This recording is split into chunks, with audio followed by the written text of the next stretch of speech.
Hey guys, how's it going? Welcome to this video. Alright, so we're doing this video on ground wires and how they could have a negative effect on your car, even to the point of disconnecting any kind of power that's in your vehicle, or creating electrical glitches in your vehicle to the point where you can't get it started. It'll power on, but you won't have any issues, and you have like a gazillion codes on your OBD2 scanner, thinking that it might be something having to do with your ECM, your ECU, or a bunch of other modules instead of just one single wire. This vehicle is a 2006 Honda Civic that I worked on. It has a pretty obvious negative ground cable, but in a lot of cars, in most cars, there's multiple ground cables. The main ground cable is the cable that connects your battery, the negative of the battery, to the frame of the vehicle. And they're as important as the positive cable of your battery, because it essentially connects your whole electrical system, completes the whole circuit. A lot of people just don't know this, because if you don't know too much about how electricity works, the ground cable is probably something that's just something that's innocuous to you. You probably think the positive cable is probably the main cable that connects your battery or the electrical electricity in your whole entire vehicle, but that's not the way electricity works. That ground cable is as important as the positive cable. Without either of those cables connected properly, you're not going to have the current that you need for your vehicle, or anything that's connected to a battery system or a battery. So basically, there are certain manufacturers that tend to have ground cable issues.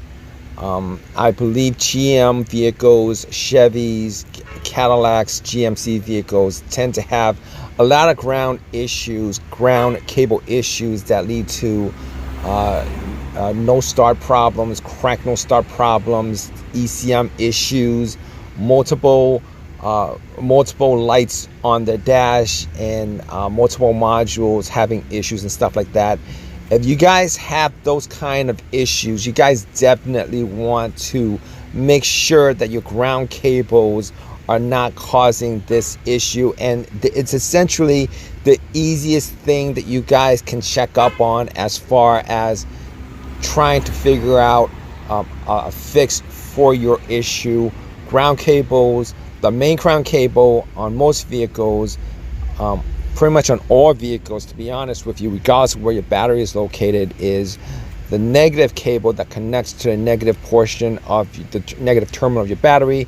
It's 99% of the time it's connected very, very close to, it's bolted on to the frame of the vehicle, and you can probably follow the wire. It's probably a short wire to the frame of the vehicle.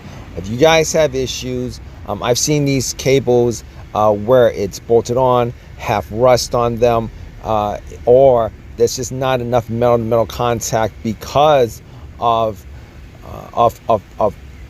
either manufacturing issues where they paint over most portions of the contact area. A lot of times with GMs and Chevys, you might want to take a metal brush, or just to maybe even something sharp, just to get that paint off, so that there's metal to metal contact with the cable. Now, if you guys have older vehicles, a lot of times rust will be a major issue, and it could definitely cause crank no start issues, no crank no start issues, etc., etc. I actually worked on a Ford recently from like 2001.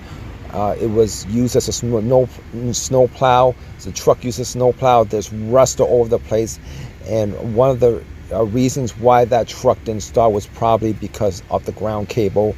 It was very rusty. I couldn't really get a multimeter reading at all on on any kind of wattage from that cable. So I had to clean it off, and after I cleaned it off, the starter had to be changed out too. But I don't think it was the starter that was the issue, because after the old starter was taken out, it did actually crank. But it might have been a starter as the issue, but it was definitely also the ground cable that caused that issue.